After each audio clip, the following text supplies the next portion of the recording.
Hi everyone! So to start off today's discussion on educational technology, I figured I would bring you to my school district landing page. So every time someone opens the internet on either their Chromebook or on one of the school computers, this is what they are greeted with. All of our students and teachers in the district are provided with a Chromebook for school use.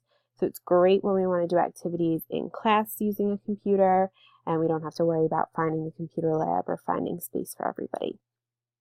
So these are our main tools that are easy access for us. Having Chromebooks, we of course use Google Drive and the rest of the Google Suite apps. PowerSchool Learning is our learning management system. We call it Haiku. But what I actually want to talk about are some of the apps today that we use, one of them being EdPuzzle and the other one being Hapara. So EdPuzzle, the best way to explain EdPuzzle essentially is you can search any video from YouTube, Khan Academy, National Geographic's TED Talks, etc. And you can search whatever topic you're looking for and you can choose a video. You can edit that video by either shortening the length of time that students are watching a video for or inputting your own questions that you would rather them answer than what has already been provided. And they have to watch the video and answer the question when the video pauses, and they can't move on until they answer the question. And so it's a really great tool to use for as a homework assignment or as a preview assignment or for review. So you can take your roster of classes and split them up into classes, and you can also have a grade book for all the assignments that you use through EdPuzzle. So it's a really great tool to use for assignments for students. They don't have to worry about losing a piece of paper, and you can tell when they've completed it based on the due date, and then you can check their grades with it as well. So it's a really great all-in-one tool that I really enjoy using. The other piece of technology that I wanted to introduce you all to today is called Hapara.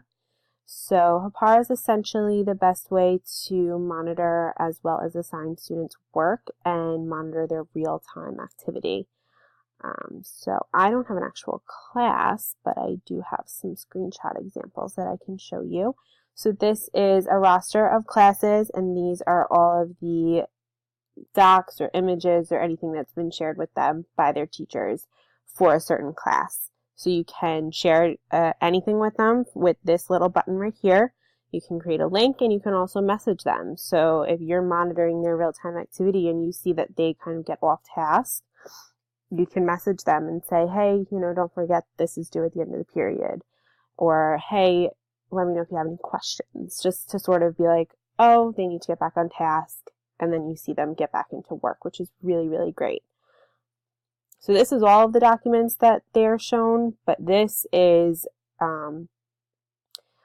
their open tabs, their current open tabs. So it's the beginning of school. We don't really have a lot going on yet, but Alyssa was working on some things. So these are all the tabs in Google Docs that she had open at the time. She was working on this bolded one, something about Chief Reality.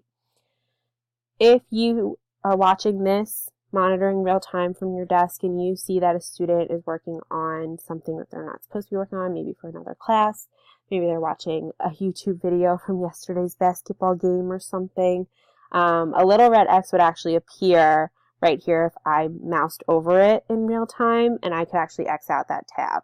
So it really brings students back on task, even though they're very confused as to where their page went. It's kind of the final warning of, get back to work, make sure that your work is done.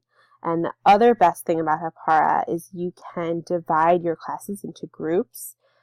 I group them based on ability or based on goals for, what you want them to get done by the end of class. If you want one part done by one group, one part done by another group, so on and so forth. Or if you know that one group can only handle this much work based on their reading level or something, you can group them so that they are as productive as possible, and in the end you have a fully formed assignment from all of the groups that they worked together on. So it's really, really great to be able to monitor and provide feedback in real time if they have questions.